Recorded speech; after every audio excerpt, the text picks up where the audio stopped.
మహాభారతం 4 వేదాల సారం, లోకానికి ధర్మాన్ని నేర్పిన పవిత్ర గ్రంథం. ధర్మం కోసం యుద్ధం చేసినా, మారణహోమం జరిగినా అది ధర్మమే అవుతుందని లోకానికి చాటి చెప్పిన నీతి సారం. భగవద్గీతకు జన్మనిచ్చిన పుణ్యస్థలం. సాక్షాత్తు ధర్మదేవతే రాజుగా నిలబడిన, వాయుదేవుని బలం పక్కన ఉన్నా, దేవేంద్రుని తేజస్సే యుద్ధం చేసిన, సృష్టిని నడిపించే శ్రీ మహావిష్ణువే సారథ్యం వహించిన పాండవులకు విజయం సులభంగా లభించలేదు.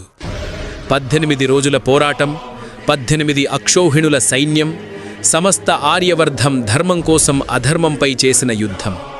చివరి నిమిషం వరకు బాధల్ని మిగిలిస్తూ విజయం శోకాన్ని వెంటపెట్టుకుని వచ్చింది.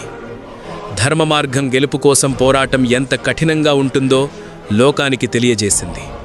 మనం వెళ్లే దారి ఎంత కఠినంగా ఉన్నా, ఎన్ని ఆటంకాలు ఎదురైనా, సమస్త ప్రపంచం నిన్ను ఎదిరించినా, ఏం పోగొట్టుకోవలసి వచ్చినా నువ్వు నమ్మిన ధర్మంపై నమ్మకంతో ముందుకు సాగు. ధర్మం కోసం చేసే పోరాటం ఎంత కష్టంగా ఉన్నా చివరికి ధర్మమే గెలుస్తుంది.